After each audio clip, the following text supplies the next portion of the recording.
ಮತ್ತು ಇವರು ಅನುಮಾನಾಸ್ಪದ. ನಾನು ಕೊಟ್ಟು ದೂರನ್ನು ಇವತ್ತಿನವರೆಗೂ ರಿಜಿಸ್ಟರ್ ಮಾಡಿಲ್ಲ ರೀ. ಇವತ್ತಿನವರೆಗೂ ನಾನು ಠಾಣೆಯಲ್ಲಿ ದೂರು ಕೊಟ್ಟನಲ್ಲ, ಇವತ್ತಿನವರೆಗೂ ರಿಜಿಸ್ಟರ್ ಮಾಡಿಲ್ಲ. ನಿನ್ನೆ ನಮ್ಮ ವಕೀಲರು ಭೇಟಿ ಮಾಡಿದ್ರೆ 15 ದಿನದವರೆಗೂ ಟೈಮ್ ಇದೆ, ನೋಡೋಣ ತಗೊಳ್ಳಿ ಅಂತ ಹೇಳಿದ್ದಾರೆ. ಅಲ್ಲಿಗೆ ಪಾರದರ್ಶಕವಾಗಿದ್ದಾರೋ ಪ್ರಾಮಾಣಿಕವಾಗಿದ್ದಾರೆ ಇವರು? ಯಾವುದಿದ್ದಾರೆ?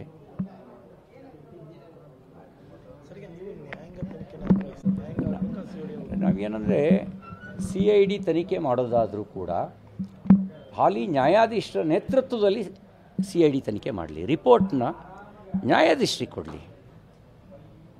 ನ್ಯಾಯಾಧೀಶರ ನೇತೃತ್ವದಲ್ಲಿ ನ್ಯಾಯಾಧೀಶರ ನಿರ್ದೇಶನದಲ್ಲಿ CID ತನಿಖೆಯೇ ಆಗಲಿ. ಈಗ ನೋಡಿ, ನಾಳೆ ನ್ಯಾಯಾಂಗ ತನಿಖೆ ಕೊಟ್ಟರು ಅವರೇನು ನ್ಯಾಯಾಧೀಶರು ನೇರವಾಗಿ ಹೋಗಿ ಅಂತ ತನಿಖೆ ಮಾಡಲ್ಲ.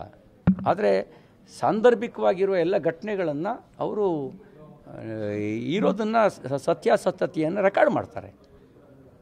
ರೆಕಾರ್ಡನ್ನು ಅವರು ಹೈಡ್ ಮಾಡಲ್ಲ ಅಥವಾ ಅದನ್ನ ಬೇರೆ ರೀತಿ ಮ್ಯಾನಿಪುಲೇಟು ಮಾಡಲ್ಲ. ಅಷ್ಟು ವಿಶ್ವಾಸ ಇದೆ.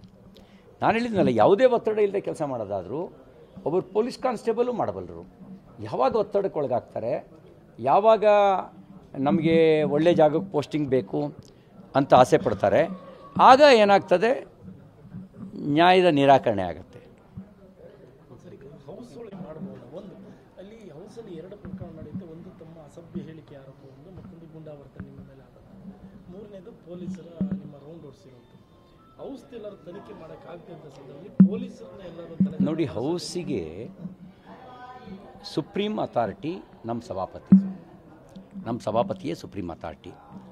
ಅವರು ಅವರು ಕೇಳಿಕೊಳ್ಳುವವರೆಗೂ, ಅವ್ರು ಕೊಡೋವರೆಗೂ ಯಾರೂ ಮಧ್ಯಪ್ರವೇಶ ಮಾಡೋಕ್ಕೆ ಅವಕಾಶ ಇಲ್ಲ. ಅವರು ರೂಲಿಂಗ್ ಕೊಟ್ಟಿದ್ದಾರೆ. ಈಗಾಗಲೇ ರೂಲಿಂಗ್ ಕೊಟ್ಟ ನಂತರ ಮತ್ತೆ ನನ್ನ ಮೇಲೆ ಹಲ್ಲೆ ಪ್ರಯತ್ನ ನಡೀತು. ರೂಲಿಂಗ್ ಕೊಟ್ಟ ನಂತರ ನಾನು ನೋಡಿ, ಇಷ್ಟು ಹೇಳ್ತಾರಲ್ಲ ಎಡಾ ಮಾರ್ಟಿನ್ ನೆನ್ನೆ ಹೇಳಿಕೆ ನಾನು ನೋಡಿದೆ. ನಂಗೆ ನೋಟಿಸ್ ಕೊಟ್ಟಿದ್ದಾರಾ, ನಾನು ಅರೆಸ್ಟ್ ಮಾಡ್ತಾಯಿದ್ದೀವಿ ಅಂತೇಳಿ, ಅಲ್ಲಿ ನಿಮ್ಮನ್ನು ವಿಚಾರಣೆಗೆ ಬರಬೇಕು ಅಂತ. BNS 75 ಮತ್ತು 79ನಲ್ಲಿ ನಂಗೆ ನೋಟಿಸ್ ಕೊಡಬೇಕು, ವಿಚಾರಣೆಗೆ ಬನ್ನಿ ಅಂತ. ನಾನು ವಿಚಾರಣೆಗೆ ಆದ ನಂತರ ಸಾಂದರ್ಭಿಕ ಸಾಕ್ಷಿಗಳನ್ನು ಪರಿಗಣಿಸಬೇಕು. ಇವ್ರನ್ನ ಕಸ್ಟಡಿಗೆ ತಗೋಬೇಕೋ ಬಿಡಬೇಕು ಅಂತ ಸರ್ಕಮ್ಟೆನ್ಸಸ್ನ ಪರಿಗಣಿಸಬೇಕು. ಸರ್ಕಮ್ಟೆನ್ಸಸ್ನ ಪರಿಗಣಿಸಿದ ನಂತರ ಅರೆಸ್ಟ್ ಮಾಡಬೇಕು ಅಂತಾದರೆ ನನಗೆ ತಿಳಿಸ್ಬೇಕು, ಇಂಥ ಕಾರಣಕ್ಕೆ ನಿಮ್ಮನ್ನು ಅರೆಸ್ಟ್ ಮಾಡ್ತಾಯಿದ್ದೀವಿ ಅಂಥೇಳಿ. ನನ್ನ ವಕೀಲರನ್ನ ಸಂಪರ್ಕ ಮಾಡೋಕ್ಕೆ ಅವಕಾಶ ಕೊಡಬೇಕು. ನನ್ನ ಕುಟುಂಬದವರಿಗೆ ಮಾಹಿತಿ ಕೊಡಬೇಕು. ಇದರಲ್ಲಿ ಯಾವ್ದು ಮಾಡಿದ್ದಾರೆ? ಇದರಲ್ಲಿ ಯಾವ್ದು ಮಾಡಿದ್ದಾರೆ? ಮತ್ತು ನಾನು ಕಾನೂನು ಗೊತ್ತಿಲ್ಲದೆ ಇರುವಂಥ ವ್ಯಕ್ತಿ ಅಲ್ಲ. ಕಾನೂನು ತಜ್ಞ ಅಲ್ಲದೆ ಇರ್ಬೋದು, ಆದರೆ ಅಜ್ಞ ಅಲ್ಲ. ಮತ್ತು ಓಡೋಗೋನೂ ಅಲ್ಲ, ಎಲ್ಲೋ ತಲೆ ಮರೆಸ್ಕೊಂಡು ಓಡೋಗ್ಬಿಡ್ತಾನೆ ಅಂತ. ಮತ್ತು ಅಪರಾಧ ಏನು? ಒಂದು ಸುಳ್ಳು ಆರೋಪ ಅಷ್ಟೇ. ಏನು ಅಪರಾಧ ಇದೆ?